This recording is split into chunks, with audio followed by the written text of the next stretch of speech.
Hello again. I'm going to talk a bit in the second half about experience of God in my own life, because I think it's all very well talking in abstract terms about God. I think there's plenty of things that have been written about God, and Quakers are as guilty of writing lots of things about something which in the end is impossible to define. Now, they're as guilty of that as anybody else. But the central experience of God, certainly for Quakers, and particularly for me, is not through reading things that have been written by other people. It's through the personal experience of God, through the personal experience of that spark of divinity within ourselves. So I think it's from my own life and from looking at the lives of others that I've got a best sense about what God is and about how I can relate to God. So I'm going to talk a bit about the different places in which I've experienced God and the different times in my life. I'm going to talk a little bit about God in times of trouble. That's because I found God helpful in my times of trouble, and I know that some other people do as well. And because I think it tells us a little bit about that nature of divinity, that nature of that experience of God, that it is available in those times. And a little bit extending what I said in the first half about looking at God through others and through the experience of other people's lives. My own experiences of God, certainly up until the time I found Quakers, were not predominantly in a religious setting. And I think that's quite a surprising thing, because we link the idea of God, the idea of spirituality, very much with a religious context. But I didn't have much of a religious life growing up. But that sense of profound connectedness with the spark of life within the universe, within ourselves, with a sense of power beyond ourselves, I've experienced from quite an early age. And I can point back to one of my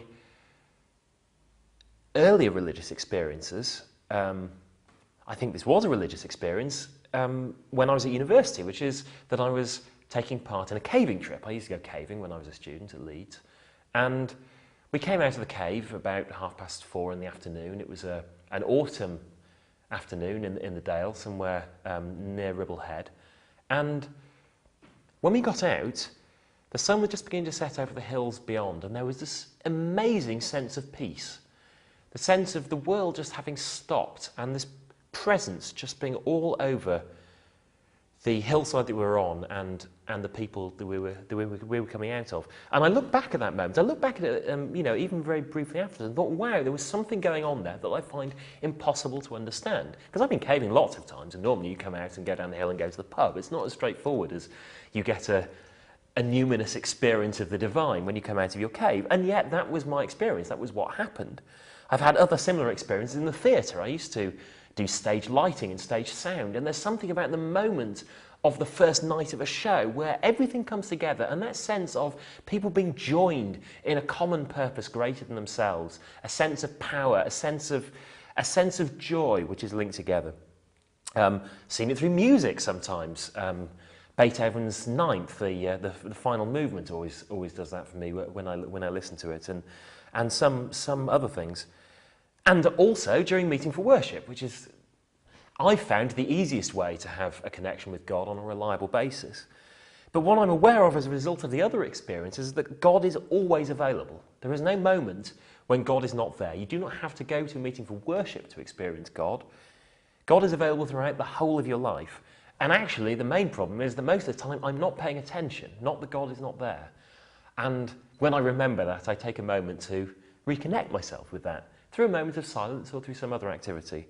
And I'm always profoundly grateful for the opportunity to reconnect with God when I remember, which is sadly not all the time.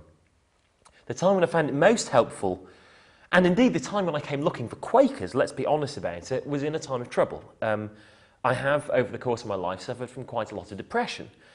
And depression is quite a difficult thing to deal with. And there was a period when I was in Darlington, when I was experiencing this, and I came to Quaker meeting for the first time.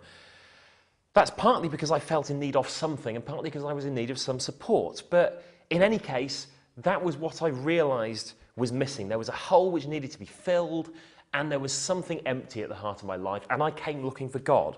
And I think lots of people do that. I do quite a lot of work talking about Quakers to people who might be interested in hearing about us at the moment. And a lot of the people who find us are people who need something, whatever it is, who need some connection, who have lost their previous church and are looking for another one, or who just realise there might be something that they're missing, that they're looking out for. Very few people come looking for God when they're in a happy time in their life. Most people are in some kind of difficulty. And I found it very helpful when choices have to be made that there is an experience, a time, meeting for worship or somewhere else where you can sit and experience God and listen and get guidance. And sometimes I found that guidance, that support to be amazingly useful. And that's through others as well. Other people, it's not just the experience of God directly. When you need support, you can get it by looking at other people. In meeting, people who are calm and present. That rubs off on you if you go to meeting and you need that calm and other people have it. In the world, if you need some experience of connection with the world beyond yourself, people who are connected to God can be passionate and yet grounded, extraordinarily strong, for the people that they are. And that's a profound connection as well.